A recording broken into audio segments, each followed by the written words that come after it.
हाँ, तीसरा श्लोक है। चक्षुश्चक्षुर इति उच्यते धीरा प्रेत्य अस्मान् लोकात् अमृता भवन्ति। इस प्रकार से केवल चक्षु, मन, वाचा, प्राण पर ही बुद्धिमान पुरुष, धीर पुरुष केवल जो है यहीं पर नहीं रुकता है, क्योंकि ये तो संसार की दृष्टि से, अर्थात ये तो शरीर मात्र की दृष्टि है। तो बुद्धिमान पुरुष श्रोत्र का भी जो श्रोत्र है, प्राण का भी जो प्राण है, यानी प्राण जिससे प्रणित होता है, सर्वप्रथम जिससे चलता है, उत्क्रमण करने लग जाता है, एक्टिविटी करने लग जाता है, सबसे पहले चक्षु को जो देखने के लिए प्रेरित करता है, वाचा को बोलने के लिए, मन को मन संकल्प के लिए, श्रोत्र को श्रवण करने के लिए। बुद्धिमान पुरुष संसार की दृष्टि से जो ऊपर उठे हैं, वो केवल इंद्रियों के फंक्शन पर ही सीमित नहीं रहते। इंद्रियों का फंक्शन केवल संसार में एक आवरण बना करके ढक देता है, परंतु जिससे ढकने वाला भी ढका है, अर्थात इंद्रियों का भी जो प्रेरक है, जो इंद्रियों को भी ढकने वाला है, यानी परब्रह्म के विषय में उपनिषदकार वर्णन करता है। ये संसार सारा ही उस परमात्मा ईश के द्वारा, परब्रह्म के द्वारा पूरा लेपित किया हुआ है, यानी पूरा ऊपर से ढका हुआ है उसके द्वारा। धीर पुरुष उस को देखने के लिए प्रयास करते हैं, उसके लिए तप करते हैं, उपनिषद पठन पाठन करते हैं, चिंतन करते हैं, ध्यान करते हैं, ज्ञान प्राप्त करते हैं, क्योंकि हमें वहां तक पहुंचने पर ही सही जो ज्ञान है वो हो पाएगा। इंद्रियों के आवरण से ही ढक करके जो व्यक्ति यहीं पर रह गया, आगे बढ़ ही नहीं पाया, वो क्या जानेगा वो ईश क्या है। तो कहते न तत्र चक्षुर गच्छति न वाग गच्छति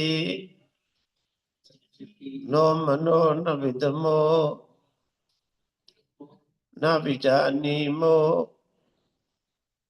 यथैतदनु शिष्या धन्य देव तद विदिता तथो अविदिता दधि इति शुश्रुम पूर्वेशाम ये नस्तद व्याचक्षिरे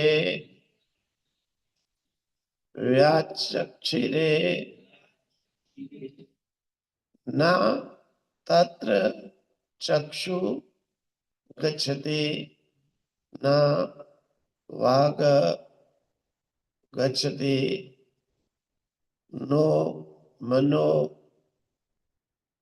मनः न विद्मः न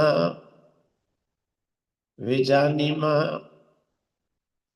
यथा एतत् अनुशिष्यात्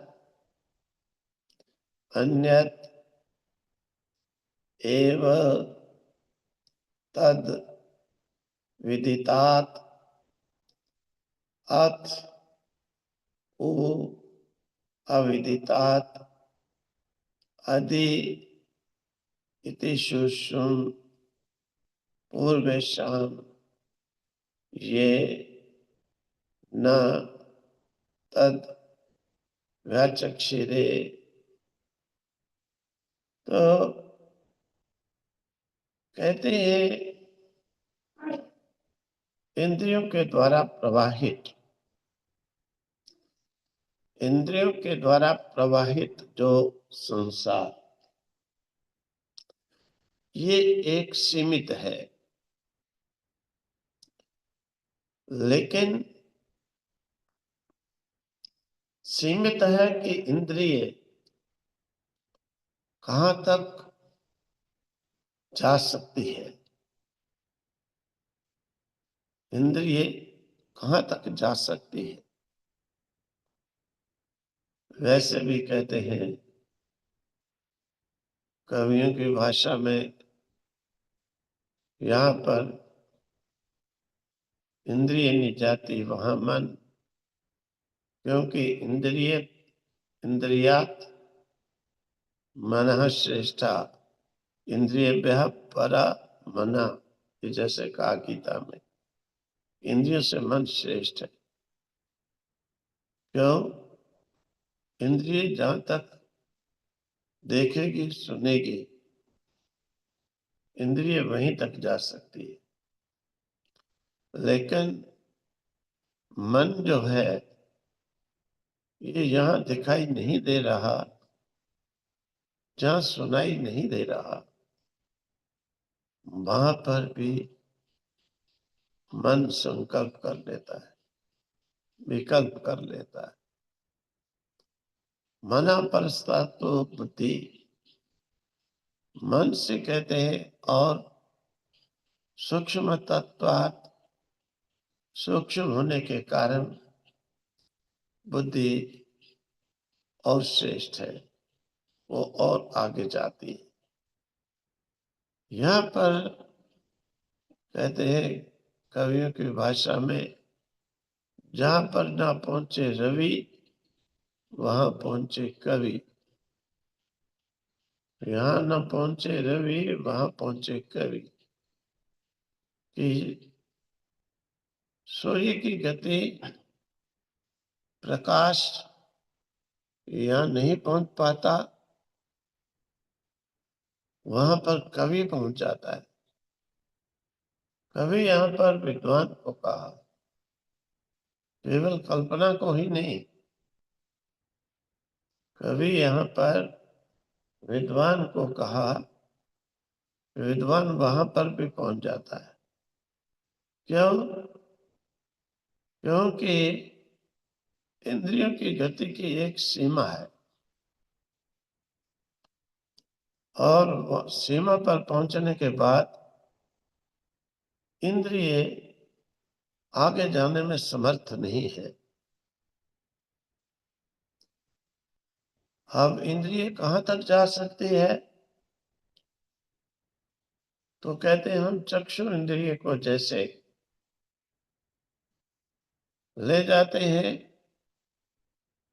वहीं तक जा सकते हैं कि जहां तक रूप है, पहाड़ है, आकाश का रूप है नीला रंग, पेड़ है, भूमि है, मतलब कि जहां तक कोई ना कोई रूप है, वहीं पर जाएगी चक्षु इंद्रिय। अब जहां पर रूप की समाप्ति हो जाएगी, जहां पर रूप की समाप्ति हो जाएगी, वहां पर इंद्रिय भी नहीं जा पाएगी। कहाँ जाएगी? फिर इंद्रिय को जब अपना विषय नहीं मिलेगा, वहां पर इंद्रिय ही समाप्त होने लग जाएगी। जैसे इंद्रियों ने इकट्ठे होकर ब्रह्मा के पास चली गई, कहने लगी महाराज हमें भी आप आज्ञा दो, हमें भी अलो करो, हम भी उस परम पुरुष की तरफ जाएं, उसे देखें, उसे सुने, उसे पकड़े। ब्रह्मा ने कहा, मुझे तो इससे कोई प्रॉब्लम नहीं है, पक्षपात भी नहीं है कि उस परम पुरुष को अतीत इंद्रिय ही देखें। जाओ तुम भी देखो। लेकिन अब इंद्रिय जाए तो कैसे जाए? इंद्रिय की दौड़ केवल वहां तक है जहां तक कोई चीज है, कोई वस्तु है, कोई आकार है, कोई रूप है। इंद्रिय की दौड़ वहीं तक है। तो इंद्रिय गई, लेकिन जहां पर रूप नहीं है, जहां पर वस्तु नहीं है, वहां पर इंद्रिय थर थर कांपने लगी। इंद्रिय तो विषय तक ही जा सकती है। जहां विषय नहीं, वहां इंद्रिय का काम कैसे चले? किसको आश्रय बनाए? इंद्रिय कैसे किसको देखे? वहां पर इंद्रिय ही जब कांपने लग गई, ब्रह्मा ने तो कहा, मैंने खुली चिट्ठी दी है, परम पुरुष के पास क्या जाना, तुम परम पुरुष को भी पार कर जाओ। लेकिन इंद्रिय का स्वभाव वहीं तक ही जा सकता है जहां तक उसका विषय है। उससे आगे तो इंद्रिय नहीं जा सकती है। इंद्रिय ही इंद्रिय नहीं रह पाती है, निरिंद्रिय हो जाता है। तब इंद्रियां वापस बेरंग ही लौट करके आ जाती। तो यहाँ पर उपनिषदकार का कहना है, न तत्र चक्षु गच्छति न वाग गच्छति नो मनः न विद्मः न विजानीम यथा एतत् अनुशिष्यत शिष्यात्। तो कहते हैं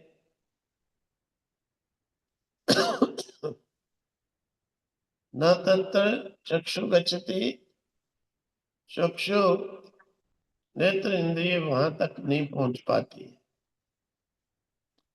क्योंकि वो रूप नहीं है, वो निरूप है। वो रूप नहीं है, वो निरूप है। तो चक्षु नहीं पहुंच सकती, चक्षु रूप तक पहुंचती है, और वो निरूप है। इसलिए चक्षु वहां पर कोई काम चक्षु पर न वाग गच्छति, वाणी भी वहां पर नहीं जा पाती है, क्योंकि वाणी भी वहीं तक जा सकती है जहां पर तक चक्षु गई हो, उसने रूप का ग्रहण किया हो। वाणी उसी का वर्णन करती है। जैसे आंख से हमने पेड़ देखा, वाणी उससे वर्णन करे कि मैंने पेड़ देखा। आंख ने अगर पेड़ नहीं देखा, वाणी उससे वर्णन नहीं कर सकती कि मैंने पेड़ देखा। वागा तत न गच्छति, वाणी वहां नहीं जा पाती। न मना गच्छति, कहते हैं मन भी नहीं वहां पर पहुंचता। मन भी क्यों नहीं वहां पर पहुंचता? कि मन भी संकल्प विकल्प उसी का करेगा जिसको इंद्रिय ने देखा हो। आंख ने देखा बड़ा सुंदर फूल का पेड़ है, मन उसी का संकल्प करेगा कि ये सुंदर पेड़ है, मैं भी इसे ले लूं, ग्रहण करूं। अब जिसको आंख ने देखा ही नहीं, मन उसका संकल्प कैसे करेगा? मन को भी देखने के लिए कोई आधार चाहिए, आश्रय चाहिए है, रूप चाहिए है। तभी तो मन उस आश्रय में रहकर उसको आधार बनाकर संकल्प विकल्प कर सकता है।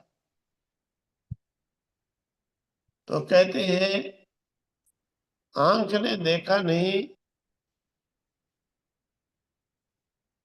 वाणी भी नहीं पहुंची, न मना गच्छति, मन भी वहां पर नहीं जा सका। क्योंकि आंख देखे तो मन संकल्प करे, मन संकल्प करे कि मैंने इसे लेना है, विकल्प करे अर्थात नहीं ग्रहण करना है। मन के द्वारा संकल्प विकल्प इंद्रिय व्यक्त वस्तु का ही होता है। जो निरिंद्रिय है वहां पर संकल्प विकल्प की तो आवश्यकता ही नहीं है, वहां पर मन का काम ही नहीं है, वहां पर मन अमन बन जाता है। वहां पर मन भी अमन बन जाता है, क्योंकि जो है ही है उसके लिए न संकल्प की आवश्यकता न विकल्प की आवश्यकता है। इसीलिए न मना गच्छति ये कहा गया, न विद्मा न विजानीमा,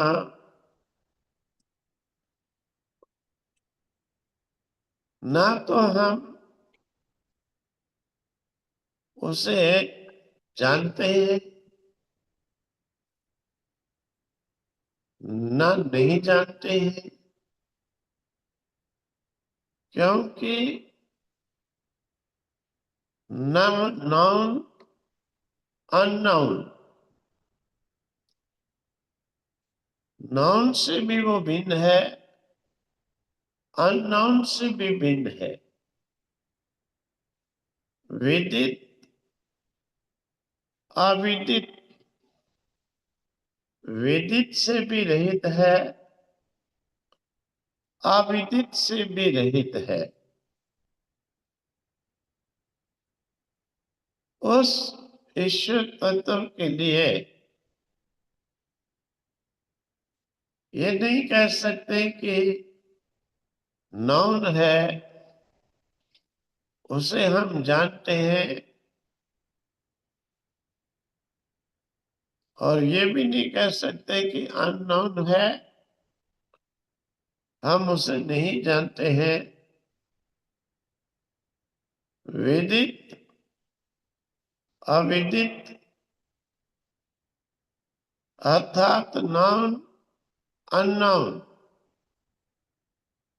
संसार में कुछ चीजें होती हैं जो नाउन होती हैं, विदित होती हैं। उस संसार की चीजों के लिए हम कह देते हैं हाँ। जैसे कोई व्यक्ति अकस्मात आता है, दूसरा पूछता है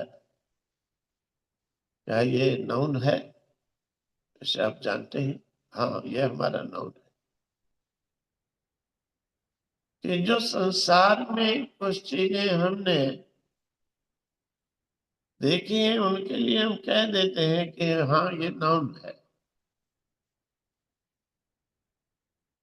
लेकिन उस परम शक्ति के लिए ये कथन करना भी संभव नहीं है कि ये हमारा नाउन है, क्योंकि नाउन को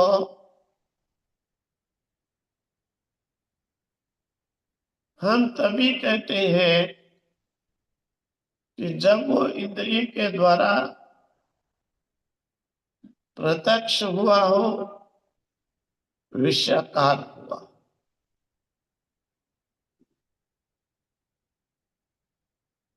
इंद्रिय के द्वारा जो वस्तु विषयाकार हुई हो, इंद्रिय का विषय बनी हो, उसी को हम कह सकते हैं कि ये हमारा नाउन है। लेकिन जो वस्तु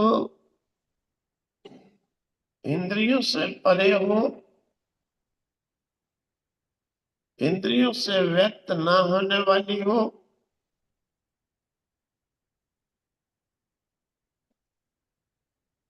अव्यक्त हो, व्यक्त ना हो, इंद्रिय से ना देखी जाए, निरिंद्रिय हो,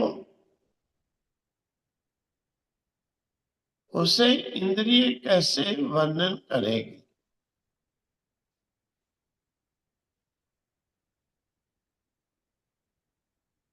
इंद्रिय के द्वारा व्यक्त हुई वस्तु को ही इंद्रिय वर्णन कर सकती है।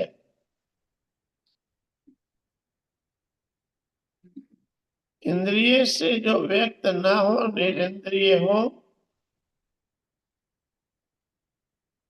उसे इंद्रिय व्यक्त नहीं कर सकती है। इसीलिए हम ये भी नहीं कह सकते हैं अव्यक्त होने के कारण कि वो हमारे से विदित है। आप कहते हैं अगर नॉन नहीं है तो अननोन है। फिर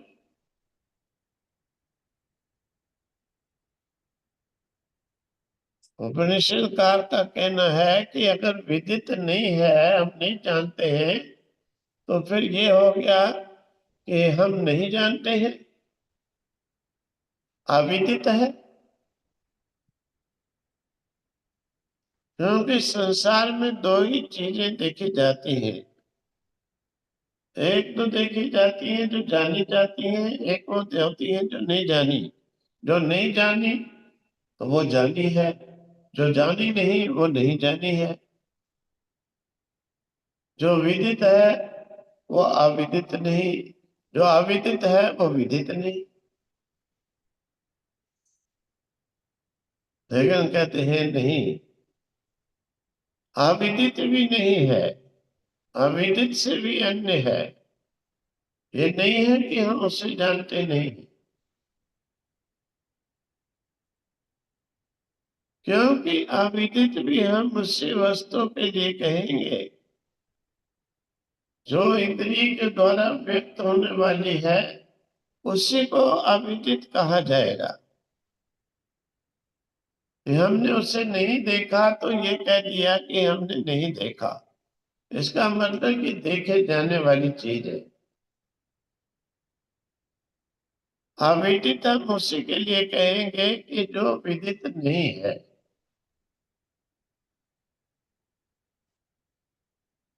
जो देखे जाने वाली चीज नहीं है उसी को कहेंगे अविदित है।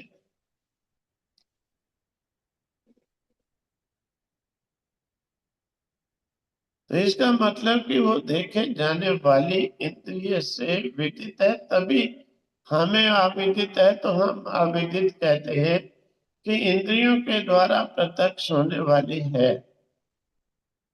तो कहते हैं वो इससे भी परे है, ऐसा भी नहीं है।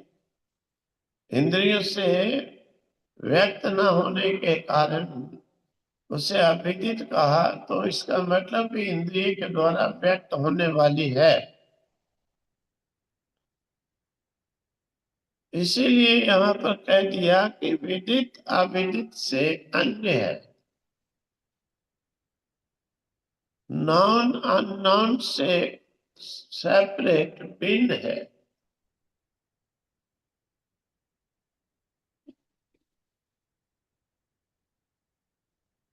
अब कहते हैं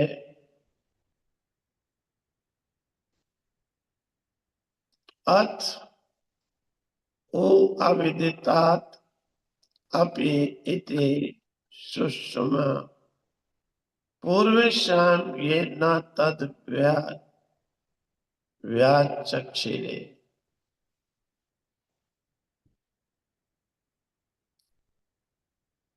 कहते हैं जैसा कि बताया गया था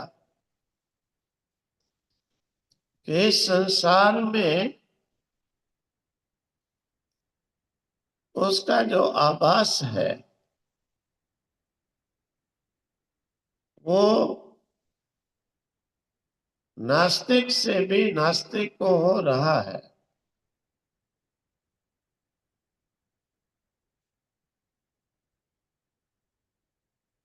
नास्तिक से भी नास्तिक जो है आभास उसका उसको भी हो रहा है।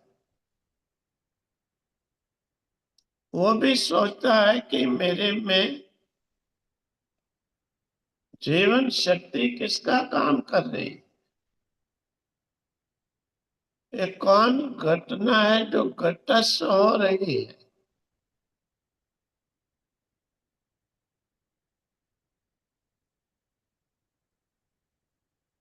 जैसे नास्तिक से नास्तिक को भी पूछोगे, पहले वो नीति नीति करेगा, नहीं ये नहीं, मैं नहीं, ये नहीं, ये नहीं, ये नहीं। तो भाई जिससे तुम नहीं नहीं बात कर रहे हो वो परम शक्ति को क्या कहोगे? फिर वो भी कहेगा, सब भगवानों को कहेगा नहीं ये नहीं, ये नहीं, ये नहीं। फिर पूछो कि किसकी शक्ति चल रही है, किसकी शक्ति से मांसमय पिंड चलता बोलता देखता सुनता है। फिर कहतेगा कि अरे जब शरीर में कुछ भी ऐसा पार्ट इस प्रकार की कोई शक्ति नहीं दिखाई दे, लेकिन काम हो रहा है, दिखाई नहीं दे रहा है, काम हो रहा है। काम यानी संसार की परंपरा बिना रुके थामे सतत निरंतर प्रवाहित हो रही है। अगर हम नहीं मानते तो कौन इस प्रवाह को मेंटेन कर रहा है, मैनेज कर रहा है? अनादि काल से। फिर ऐसे लोग क्या कह देते हैं नास्तिकवाद वाले की कोई शक्ति है, कोई शक्ति है। फिर ऐसा कह देंगे कोई शक्ति है। इसीलिए उसका आभास न मानने वाले को भी हो रहा है। इसलिए कहा अविदित से अन्य है। अविदित हम उसके लिए कह देते हैं कि जो हो भी नहीं, हो तो उसे हम विदित कहेंगे, अविदित कहेंगे जो हो ही नहीं। फिर उससे भी ना हो, उससे भी अन्य है, ये तो यहाँ पर कहना ही पड़ेगा। अब कहते हैं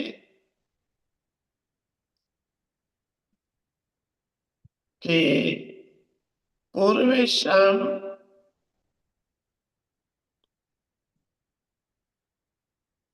पूर्वे शाम सुषमा ये न तद व्याचक्षिरे।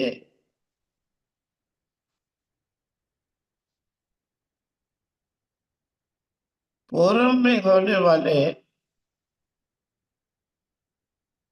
ना, जो हमसे पूर्व में होने वाले, हमसे जो पहले होने वाले,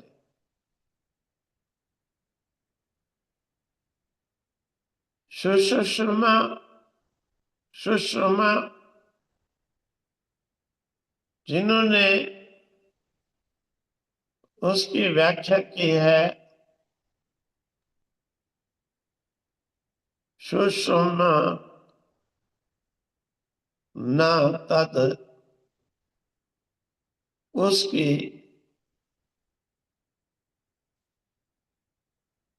उनसे हम इसी प्रकार से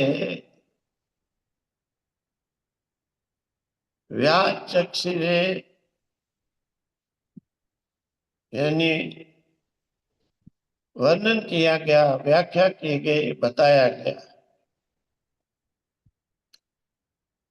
हमसे जो पूर्व ऋषि थे उन्होंने भी इसकी व्याख्या की,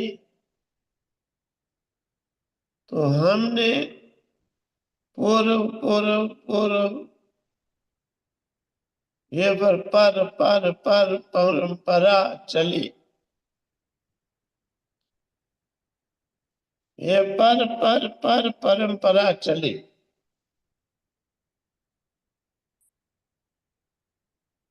अर्थात जिसे वाग न गच्छते, वाणी प्रकट नहीं कर सकती, चक्षु न गच्छते, आंख देख नहीं सकती,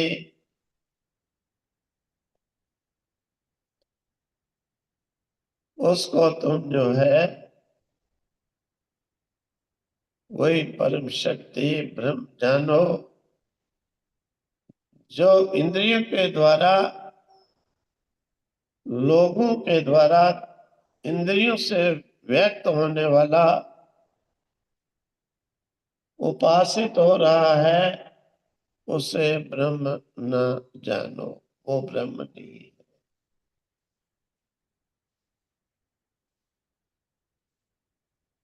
यानी इंद्रियातीत उस ब्रह्म का यहाँ पर वर्णन हुआ है। ओम तत्सत, ओम तत्सत, ओम।